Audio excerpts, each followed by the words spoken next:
Hello दोस्तों, आप सभी का स्वागत है हमारे यूट्यूब चैनल द हिंदी वाला में। तो आज हम जैनेंद्र जी द्वारा लिखित ध्रुव यात्रा कहानी का सारांश जानेंगे। तो चलिए शुरू करते हैं। राजा रिपुदन उत्तरीय ध्रुव की यात्रा सफलतापूर्वक पूर्ण करके लौटते समय यूरोप के नगरों में जहाँ जहाँ रुके वहाँ उनका भरपूर सम्मान हुआ। अखबारों में प्रकाशित इस खबर को पढ़कर उर्मिला ने प्रसन्न होकर अपने सोते शिशु का चुंबन किया। कई दिनों तक अखबारों में ध्रुव यात्रा की खबर छपती रही और उर्मिला उसे पढ़ती रही। रिपुदन मुंबई आ पहुंचे, वहां भी उनका भरपूर स्वागत हुआ। शिवमंडल के अनुरोध पर राजा रिपुदन दिल्ली आए। वे सबसे सौजन्य से मिलते हैं। ऐसा लगा कि उनमें प्रदर्शनों में उल्लास नहीं है। एक संवाददाता ने लिखा कि मैं मिला तो उनके चेहरे से ऐसा लगा कि वे यहाँ न हों, जाने कहीं दूर हों। उर्मिला ने इसे पढ़ा और अखबार अलग रख दिया।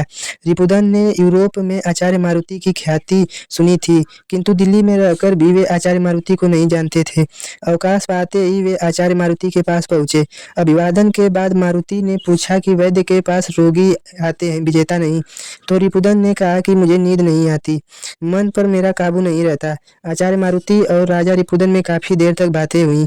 रिपुदन विवाह को बंधन मानता है, किंतु प्रेम से इनकार नहीं करता है। एक दिन राजा रिपुदन सिनेमा हॉल के एक बॉक्स में उर्मिला से मिलता है। उर्मिला उसकी प्रेमिका और उसके बेटे की माँ है। यह बात उन दोनों के अलावा तीसरा व्यक्ति नहीं जानता है। काफी बातें होती हैं। बच्चे का नाम रिपुदन माधवेंद्र बहादुर रखता है। उर्मिला पूछती है कि तुम अपना काम बीच में छोड़कर क्यों चले आए। वह कहती है, मेरी और मेरे बच्चे की चिंता करना तुम्हारा काम नहीं है। रिपुदन कहता है कि मेरा केवल तुम्हारा हूँ, तुम जो कहोगी वही करूँगा। क्या तुम अब भी नाराज हो। उर्मिला कहती है कि तुम पर गर्व है, तुम्हारा काम अब दक्षिणी ध्रुव पर विजय करना है, तुम्हें जाना ही होगा। यदि मेरे कारण तुम नहीं जाओगे तो मैं अपने को क्षमा नहीं कर पाऊंगी।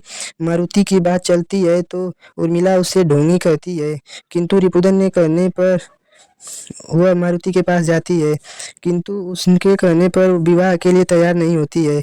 मारुति रिपुदन से को बताता है कि उर्मिला उसकी सगी पुत्री है, उसे विवाह करके साथ रहना चाहिए। वह भी वह भी यही चाहता है कि उर्मिला के हठ के कारण वह तीसरे दिन दक्षिणी ध्रुव जाने के लिए अमेरिका फोन पर बातें की और बताया कि परसों शटलैंड द्वीप के लिए पूरा जहाज हो गया है।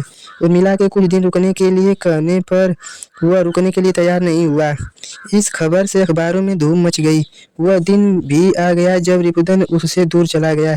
उर्मिला कल्पनाओं में बहुत कुछ सोचती रहती थी, किंतु अचानक तीसरे दिन उर्मिला ने अखबार में पढ़ा कि राजा रिपुदन सवेरे खून में भरे पाए गए। गोली का कनपटी के आर पार निशान था। मृतक के तकिए के नीचे मिले पत्र का आशय था, यह यात्रा निजी थी, किसी के वचन को पूरा करने जा रहा था।